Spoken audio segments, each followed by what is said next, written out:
ഞങ്ങളുടെ വീടിന് അടുത്തു നിന്ന് ഞങ്ങളൊരു നാടൻ ഏത്തക്കൊല മേടിച്ചു കേട്ടോ കഴിഞ്ഞ ദിവസം.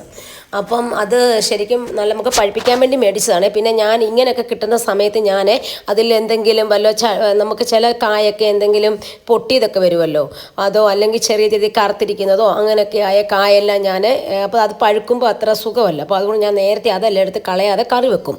ചിലപ്പോൾ തോരൻ വെക്കും, മെഴുക്കുപുരട്ടി വെക്കും, ചിലപ്പോൾ വേറെ എന്തിനും ഉണക്കമീൻ്റെ കൂടെ ഒക്കെ ഇട്ട് ചാറ് വെക്കും. അപ്പോൾ നല്ല ടേസ്റ്റ് അതിനൊക്കെ. അപ്പം ഞാൻ ഇന്നിവിടെ വെക്കാൻ പോകുന്ന പെട്ടെന്ന് നമ്മുടെ ഒരു പച്ചക്ക കൊണ്ടൊരു മെഴുക്കുപുരട്ടി വെക്കുന്നത് കേട്ടോ. ഇത് മുതിർന്നവർക്കും കൊച്ചു കുട്ടികൾക്കും എല്ലാം കഴിക്കാൻ പറ്റുന്നതാണ്. എന്നാൽ നമ്മൾ എണ്ണ കുറച്ചാണ് എല്ലാം വെക്കുന്നത് കേട്ടോ. അതിനുവേണ്ടിയാണ് ഇങ്ങനെ വെക്കുന്നത്. അപ്പം ഈ പച്ചക്കായ്ക്ക് ഒരുപാട് ഗുണങ്ങളുണ്ട്, ഞാൻ പറയാതെ നിങ്ങൾക്കറിയാവുന്നതാണ്. പിന്നെ നമ്മളുണ്ടല്ലോ ഈ ഏത്തയ്ക്ക ഞാൻ ഇന്ന് കൈ കൊണ്ടാണ് അരിയുന്നത്, സ്റ്റാൻഡ് വെച്ചൊന്നും അരിയത്തില്ല. കാരണം ഇതെനിക്ക് അങ്ങനെ കൈ കൊണ്ട് അരിഞ്ഞാൽ നല്ല സ്പീഡിൽ അരിയാൻ പറ്റും.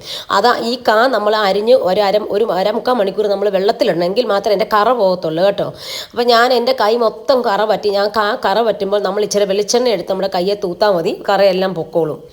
അപ്പം അതിനുശേഷം നമ്മൾ പെട്ടെന്ന് ഒരു കറി വെക്കാൻ പോകണമെങ്കിൽ നമ്മൾ കുക്കറിൽ എടുക്കണം. കുക്കർ എടുത്തിട്ട് നമ്മൾ അടുപ്പത്ത് വെച്ച് നമ്മൾ ചൂടായി കഴിയുമ്പോൾ ഇച്ചിരി വെളിച്ചെണ്ണ ഒഴിക്കാം.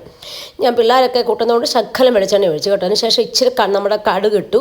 അത് പൊട്ടി വരുമ്പോഴത്തേക്കിന് നമ്മുടെ കറിവേപ്പില ഇടാം. അതിനുശേഷം നമ്മൾ സബോള ഇടുക. സബോള നമ്മൾ നേരത്തെ അരിഞ്ഞ് വെച്ചുകൊണ്ട് സബോള ഇട്ടു.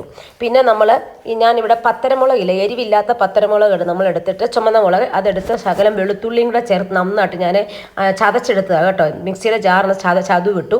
ആവശ്യത്തിന് ഉപ്പ് ഒഴിച്ചു. പിന്നെ ശകലം മഞ്ഞൾപ്പൊടി ഇട്ട് മഞ്ഞൾപ്പൊടി അതും നല്ലതായിട്ട് മൂപ്പിക്കുക. അതിനുശേഷം നമ്മൾ അരിഞ്ഞു വെച്ച മൊത്തം കുക്കറിനകത്തോട്ട് ഇടുക. പിന്നെ എന്നിട്ട് അത് ഇളക്കി കൊടുക്കുക. അതിനുശേഷം ഒരു സ്വല്പം ഒരു അര ഗ്ലാസ് വെള്ളം ഒഴിച്ച് വെച്ചാൽ മതി. എന്നു വെച്ചാൽ ചിലപ്പോൾ അടുക്കി പിടിച്ച് തന്നെ അര ഗ്ലാസ് വെള്ളം മാത്രം കുക്കറായതുകൊണ്ട് ഒഴിക്കുന്നത് കേട്ടോ. പിന്നെ അതുപോലെ തന്നെ എണ്ണയും കുറവാണ്, അധികം എണ്ണയൊന്നും എടുത്തിട്ടില്ല. അപ്പോൾ അതുകൊണ്ട് നമ്മൾ ഇച്ചിരി വെള്ളം ഒഴിച്ച് കൊടുത്തിട്ട് നമ്മൾ ഒന്നോ രണ്ടോ പീസിൽ അടുപ്പിച്ചാൽ മതി.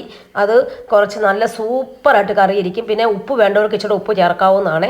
ഇത്രയും പണിയേ ഉള്ളൂ. പെട്ടെന്ന് നമുക്ക് എല്ലാവർക്കും ഇടിപിടിയിൽ നിന്ന് കഴിക്കാൻ പറ്റിയ നല്ലൊരു മെഴുക്കുപുരട്ടിയാണ്. ഭയങ്കര ടേസ്റ്റ്.